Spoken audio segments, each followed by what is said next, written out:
So hey guys, what's up, welcome back to my brand new video of mathematics.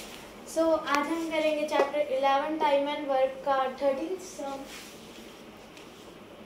तो उसमें इन्होंने कहा है A can do a piece of work in 14 days while B can do in 21 days. They begin together but 3 days before the completion of the work A leaves off.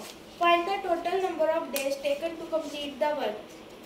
तो इन्होंने कहा है ए ने एक काम को 14 डेज में किया और वही काम बी ने 21 डेज में किया। काम पूरा होने के 3 दिन पहले ए काम छोड़कर चला गया जब वो इकट्ठे कर रहे थे। फाइंड, तो अब हमें फाइंड करना है कि टोटल डेज कितने लगे उस काम को कंप्लीट करने में। तो उसके लिए पहले हम लिखेंगे ए is 1 day work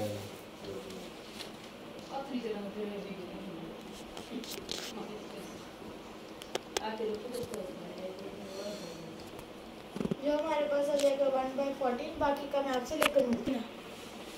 so guys, यहाँ पर हमने बी का 1 डे वर्क भी निकाल लिया और इन्होंने कहा था दे बिगिन टुगेदर, मतलब इन्होंने इकट्ठे शुरू किया था। तो अब हमें इनका इकट्ठों का वर्क भी निकालना पड़ेगा 1 डे वर्क। तो वो हमारे पास आ जाएगा 5/42।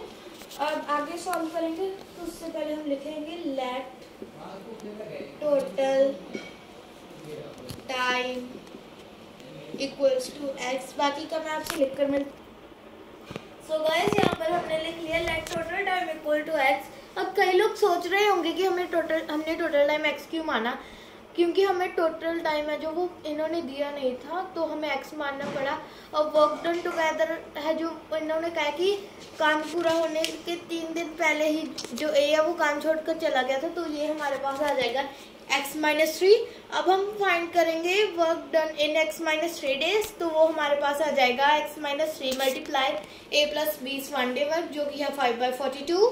अब हम निकालेंगे v का 3 डेज का वर्क क्योंकि बाद में उसी ने किया था, तो वो हमारे पास आ जाएगा work done by b in 3 days, तो वो हमारे पास आ जाएगा 3 मल्टीप्लाई 1/21 क्योंकि b का जो 1 डे वर्क है वो 1/21 है, तो हम उससे मल्टीप्लाई करेंगे 3 को जो कि हमारे पास आ जाएगा 1/7। अब हम टोटल वर्क को 1 मान लेंगे ताकि हमारा सॉल्व करना इजी हो जाए। और यहाँ पर आ जाएगा let total work equals to x-3 multiply 5/42 plus 1/7 equals to 1।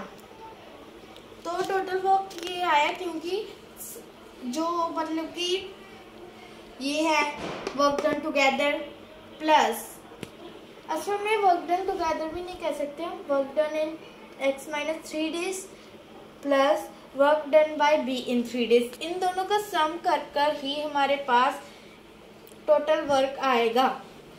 तो हम आगे सॉल्व करेंगे, तो जब इसका एलसीएम लिया तो वो हमारे पास आ जाएगा 42, तो ये हमारे पास आ जाएगा 5x-3 प्लस 1/7, वो हमारे पास आ जाएगा 1। अब हम 42 को उस साइड ले जाएंगे,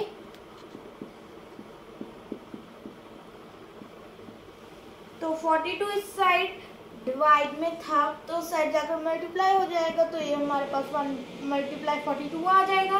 अब नेक्स्ट जो है हमारे पास, सो गाइस यहाँ पर मुझसे थोड़ी सी गलती हो गई है तो इसे हम डायरेक्टली यहाँ पर नहीं लेकर जाएंगे, पहले हम इसका एलसीएम लेंगे।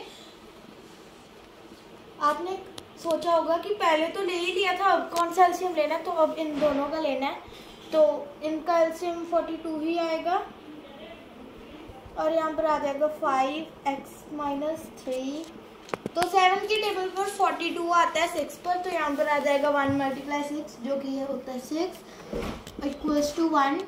तो 42 इधर मल्टीप्लाई में तो उस साइड जाकर डिवाइड हो जाएगा, 5x-3 plus 6 equals to 1 multiply 42।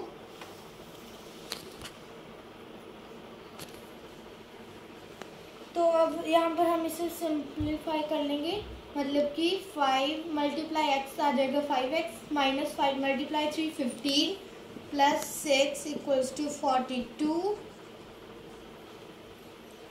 अब हम यहाँ पर इनसे सॉल्व करेंगे। ये आ जाएगा, तो प्लस माइनस माइनस होता है, तो 15 माइनस 6 हमारे पास आ जाएगा 9। साइन लगेगा माइनस का क्योंकि 15 बड़ा है और उसके आगे माइनस का साइन है। तो यहाँ पर 9 है जो वो इस साइड माइनस का है, तो उस साइड जाकर प्लस का हो जाएगा। 42 प्लस 9, तो हमारे पास 5x है जो वो 51 आ जाएगा। और जब इसे जो 5 इधर है वो मल्टीप्लाई में है, तो उस साइड जाकर डिवाइड हो जाएगा। तो ये हमारे पास आ जाएगा 51/5। तो अब हम इसे मिक्स फ्रैक्शन में करेंगे, तो वो हमारे पास आ जाएगा x इक्वल्स टू, पहले हम इसे साइड पर डिवाइड करेंगे। 51 5 आ गया 1 पर, और ये 1 ऐसे ही आ गया। तो इसकी मिक्स फ्रैक्शन आ जाएगी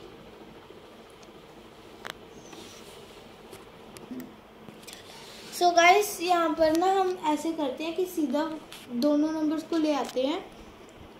तो उसके लिए हम यहाँ पर एक 0 और लगाएंगे दूसरे नंबर को लाने के लिए। तो ये हमारे पास आ जाएगा 1, तो यहाँ पर आ जाएगा 50 10 5 10 1। तो ये हमारे पास आंसर आ जाएगा। सो गाइस आज के लिए इतना ही। होप सो आपको वीडियो अच्छी लगी हो, और लाइक शेयर सब्सक्राइब करना मत भूलना। मिलते हैं कल, तब तक के लिए बाय बाय।